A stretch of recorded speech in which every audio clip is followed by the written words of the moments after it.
Sometimes the thing that saves your life is the same thing that haunts your dreams forever. Marco learned this on a stretch of highway where no one should ever stop. Marco had driven Route 47 hundreds of times, but never this late. The digital clock on his dashboard glowed to 47 a.m. as he navigated the winding country road that cut through dense pine forests. Marco rolled down his window, letting the October night air bite at his face to keep himself alert. The smell of pine and damp earth filled the car, mixed with something else he couldn't quite identify, something organic and unpleasant. The shape lay perfectly still in the cone of his headlights, definitely human-sized, wearing what appeared to be dark clothing. Marco fumbled for his phone, already thinking about calling 911, when he noticed something that made his blood run cold. Marco's stomach dropped as his mind processed what he was seeing. He looked like a person lying motionless on the cold asphalt. Without thinking, he slammed on the brakes, his Honda Civic skidding to a stop about 20 feet from the figure. It was lying perfectly straight, arms at its sides, feet together. People who collapsed or were hit by cars didn't typically land in such neat arrangements, and there was that smell again, stronger now, like meat left too long in the sun. Was coming back from his cousin's wedding in Cedar Falls. It's a 3-hour drive that he'd foolishly decided to make after staying too long at the reception. The additional light revealed more details that made his mouth go dry. The figure's clothes appeared to be faded and tattered, as if they'd been exposed to the elements for weeks. But the breathing continued, mechanically regular. His wife Sarah had wanted to get a hotel room, but Marco insisted they could make it home. And that breathing, it hadn't stopped. But now Marco realized it wasn't breathing at all. Marco whispered, his voice barely audible over the pounding of his own heart. It was the sound of air moving through that terrible mouth, a hollow whistling that mimicked human respiration. "Do you need help? I'm going to help you." He stepped out of the car, leaving the engine running and the driver's door open. A wet, sliding noise, like something being dragged across pavement. Behind him, he could hear the thing moving, that wet, sliding sound getting closer. He threw himself into the driver's seat and slammed the car into drive, not bothering to close the door until he was already accelerating. This close, he could see that what he'd taken for dark clothing was something else entirely. The surface of the thing seemed to shift and ripple in the light. It's like oil on water, 'cause no one who stops with that thing ever makes it home to file a report. But the figure remained motionless. The mouth tear widened as it spoke, revealing rows of what looked like broken glass instead of teeth. His hands were still shaking as he called Sarah, telling her he'd be home soon, but unable to explain why he sounded so shaken. He never took Route 47 again. The night air was colder than he'd expected, and that rotten smell was overwhelming now, making his eyes water. Now, with his eyelids growing heavy and the yellow lines blurring together, he was regretting that decision. It had returned to its original position, lying flat on the road as if nothing had happened. But as he watched, it began to shift again, rearranging itself into something new, the perfect silhouette of a car accident victim. The radio had lost signal 20 miles back, leaving only static to accompany the rhythmic thrum of tires on asphalt. That's when his headlights caught it. He wonders if they see the thing lying there, perfectly positioned to trigger every human instinct to help. And he wonders if they're smart enough to keep driving, or if they make the same mistake he almost made, assuming that everything that looks human actually is. A dark shape sprawled across the center line, maybe 50 yards ahead. Then, slowly, impossibly, it began to rise, but not like a human getting up from the ground. The thing continued to rise, its torso extending upward like a telescope until it towered over him at nearly 8 feet tall. Where its face should have been, there was only a smooth expanse of that dark, shifting surface, broken by what might have been a mouth, a ragged tear that opened horizontally instead of vertically. Instead, it unfolded, limbs extending far beyond what should have been possible. The arms stretched out first, revealing joints that bent in too many places.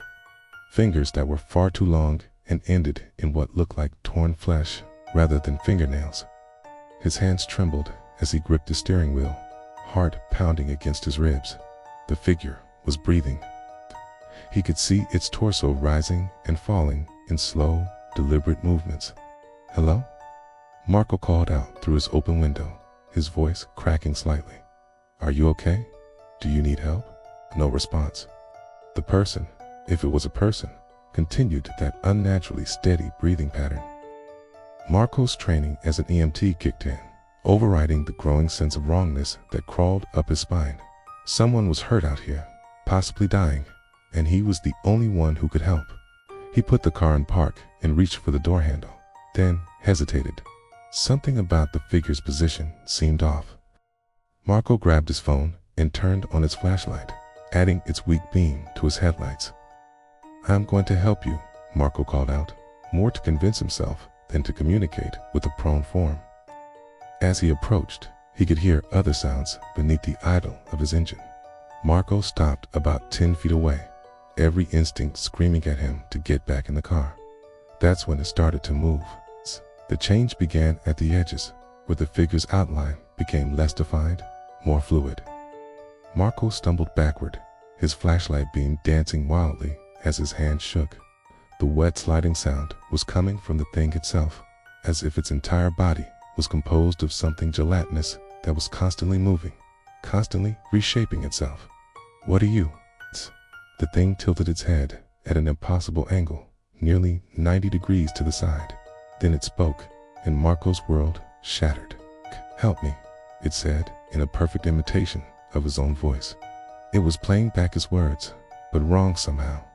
The inflections were off, the timing strange, like a recording played at the wrong speed. Marco turned and ran. His legs felt like rubber, and he stumbled twice before reaching his car. In his rearview mirror, he caught a glimpse of the thing in his taillights. Marco drove for 2 hours straight, not stopping until he reached the bright lights of a 24-hour gas station. But sometimes, late at night, he wonders about other drivers who might take that lonely stretch of road. He wonders if they see the thing lying there, perfectly positioned to trigger every human instinct to help. And he wonders if they're smart enough to keep driving, or if they make the same mistake he almost made, assuming that everything that looks human actually is. The local news never reported any accidents on Route 47. But then again, that's because no one who stops for that thing ever makes it home to file a report. Some nights, you realize you're not the only one living your life. Alex learned this lesson on Highway 49 when they discovered their car had been following them home. It was well past midnight, and the desolate road carved through dense pine forests that seemed to swallow the weak glow of their headlights. The radio had given up trying to find a signal 20 miles back, leaving only the rhythmic thrum of rain and the steady whir of windshield wipers to fill the oppressive silence. The rain had been hammering Alex's windshield for the better part of an hour as they drove the winding stretch of Highway 49 back from their sister S place. That's when Alex first noticed the headlights in the rearview mirror. But as the miles ticked by, those headlights remained a constant, maintaining the exact same distance. The headlights matched pace perfectly. When Alex eased off the gas and dropped to 55, the pursuing vehicle slowed accordingly, maintaining that same unnerving distance of maybe 100 feet. Not gaining, not falling back, it's just there, like a silent shadow tethered to Alex's bumper. Alex's knuckles went white against the steering wheel as an inexplicable chill crept up their spine. Every glance in the mirror confirmed what Alex desperately wanted to dismiss. The car behind them looked exactly like their own. It's 2019 Honda Civic. Same model, same size, even what appeared to be the same dark blue color that had attracted Alex to the car lot 3 years ago. Something about those headlights felt wrong. Too steady, too deliberate. They pulled into the empty lot, parking directly under the harsh overhead lights, and watched in the mirror as the other car continued past on the highway without slowing. The rain drummed against the roof as they replayed the last hour, already beginning to rationalize the experience. Plenty of people drove Honda Civics. They floored the accelerator, pushing their car to 80, then 90 miles per hour. The pine trees blurred past in a dark smear, but those headlights stayed locked in position behind them, matching their speed with mechanical precision. The darkness and weather had made identification impossible. Their imagination had simply run wild during a stressful late-night drive. At first, it was nothing unusual, just another late-night traveler taking the same lonely route home. Alex pressed down on the accelerator, watching the speedometer climb from 60 to 70. The car behind them was identical in every detail, down to the small dent in the rear quarter panel that Alex had put their backing into a concrete post 6 months ago. Even the license plate looked right, though the angle and distance made it impossible to read clearly. When they dared to look in the mirror again, the other car had vanished. Forest pressed closer to the road here, creating a tunnel of darkness punctuated only by the occasional reflective mile marker. They parked in their designated spot, hands shaking so violently they could barely turn off the engine. Another Honda Civic was turning into the parking lot, dark blue with a distinctive dent in a rear quarter panel. The parking lot was empty except for a few familiar vehicles belonging to neighbors.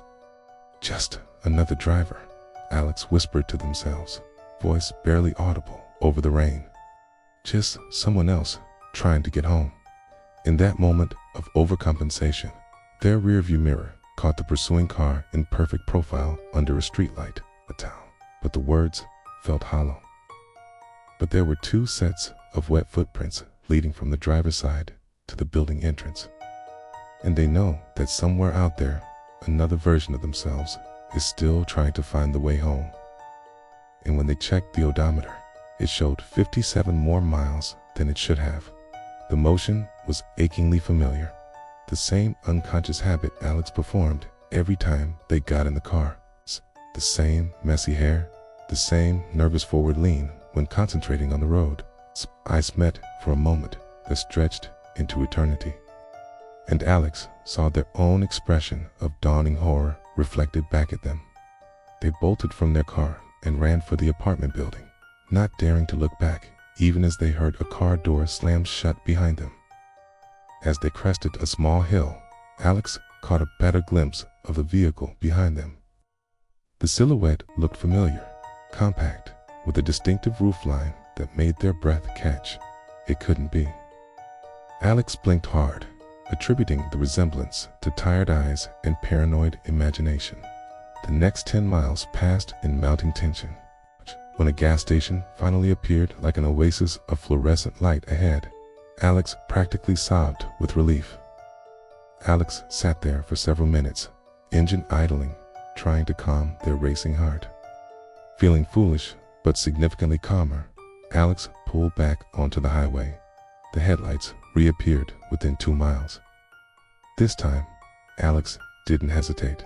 At a sharp curve, Alex jerked the wheel harder than necessary, tires squealing against wet asphalt. Alex's blood turned to ice. It wasn't just the same make and model, but it was the driver that made Alex's vision blur at the edges. Hunched over the steering wheel, cans positioned at 10 and 2, exactly as Alex's driving instructor had taught them, sat a figure wearing the same navy jacket Alex had thrown on before leaving their sister's house. The figure turned its head slightly, and for one horrific moment, Alex thought they saw their own face reflected in the glass, pale, wide-eyed, and twisted with the same terror that was currently clawing at their chest. Alex yanked their eyes back to the road, just in time to swerve around a sharp bend. The final 15 miles to Alex's apartment passed in a blur of adrenaline and disbelief. As Alex sat in their car, trying to process what they'd experienced, a movement caught their eye in the side mirror, pulled into the space directly next to Alex's car. Through the driver's side window, Alex could see their own profile illuminated by the dome light as the other version of themselves reached up to adjust the rearview mirror. The other Alex turned and looked directly at them through the glass. Then the other Alex smiled, a cold, knowing expression that Alex had never seen on their own face, and slowly raised one finger to press against the window between them. Alex didn't wait to see what happened next. The next morning, Alex found their parking space empty except for their own Honda Civic, sitting exactly where they'd left it. Alex never drove Highway 49 again.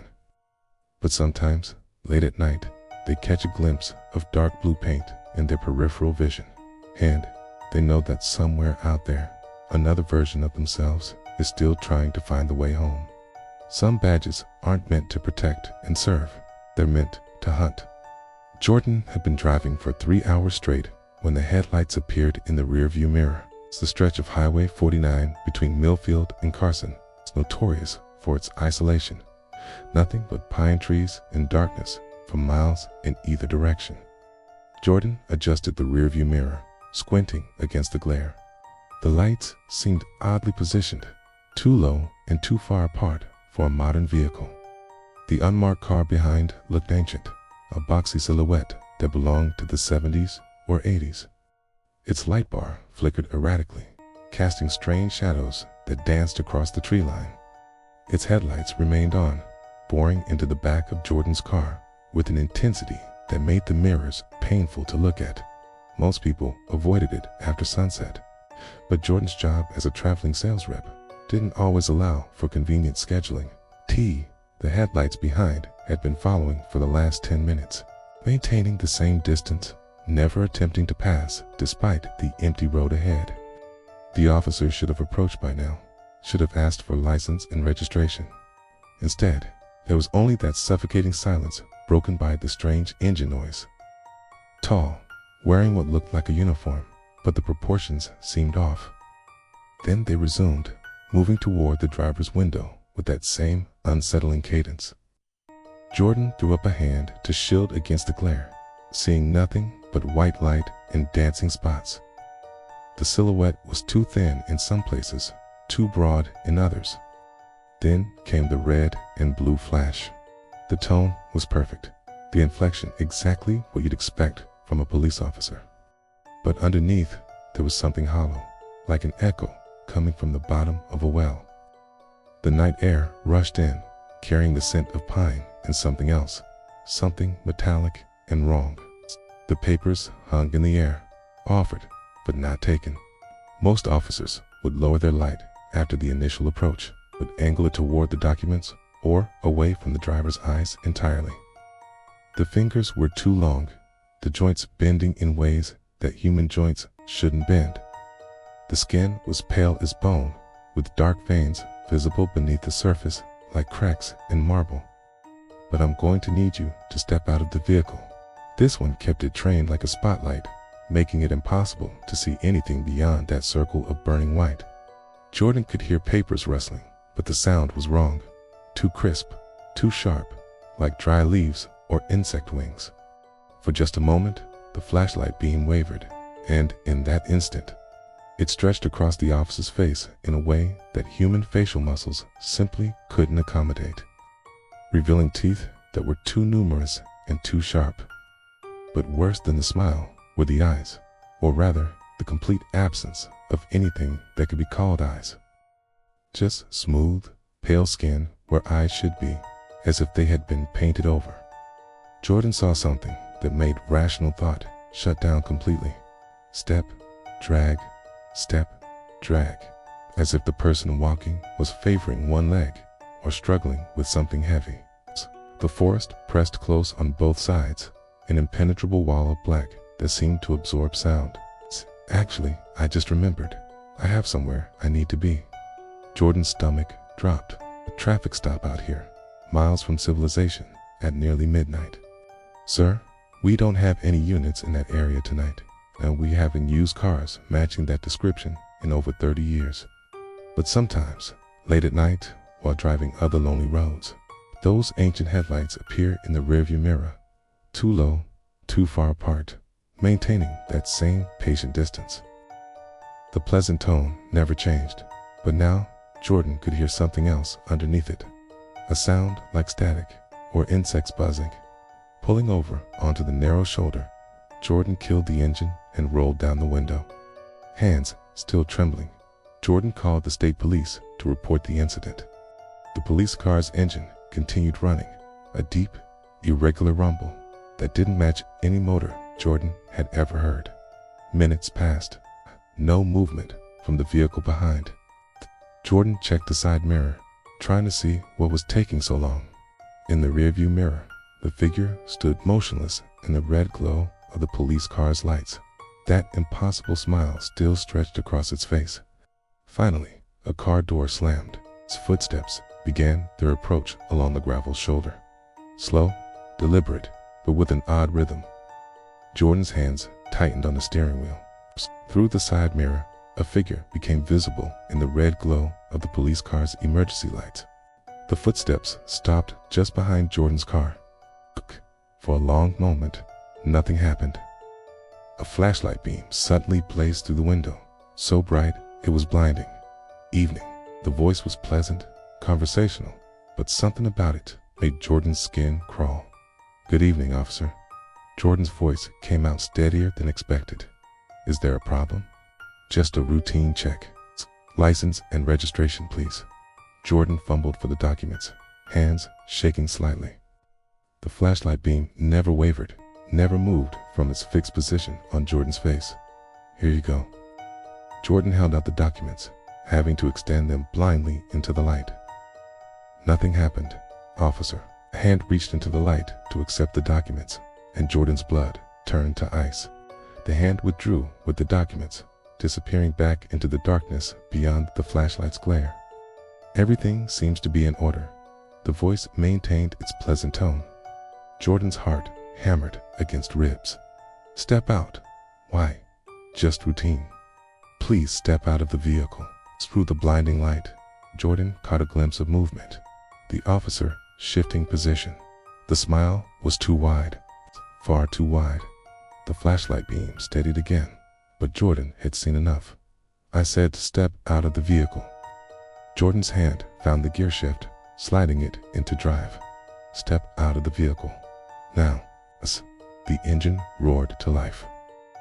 Jordan floored the accelerator.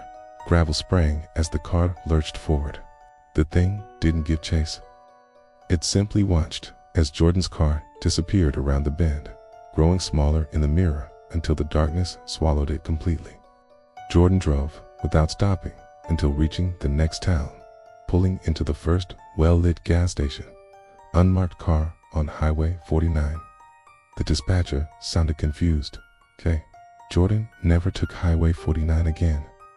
But sometimes, late at night, while driving other lonely roads, those ancient headlights appear in the rearview mirror, too low, too far apart, maintaining that same patient distance.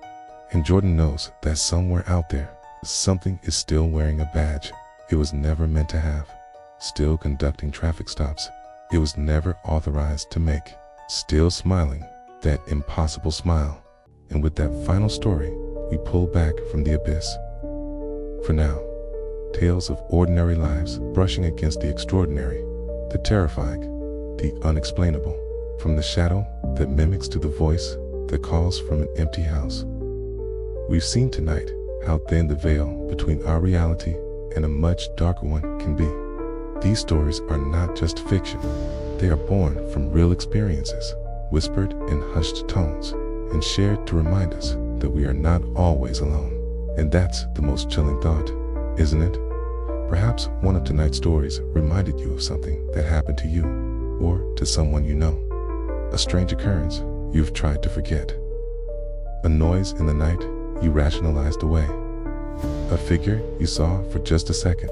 The details of your own brush with the darkness are what give this channel life. I invite you to leave your own story in the comments below. Let us know what you've seen in the shadows. If these stories sent a shiver down your spine, show your support by hitting that like button. It helps these tales reach others who need a reminder to check their locks at night. And if you haven't already, make sure you subscribe and click the notification bell. We have so many more stories to share, and you won't want to be left in the dark. Until next time, remember that you are not afraid of being alone. You are afraid of the bone-deep certainty that you are not.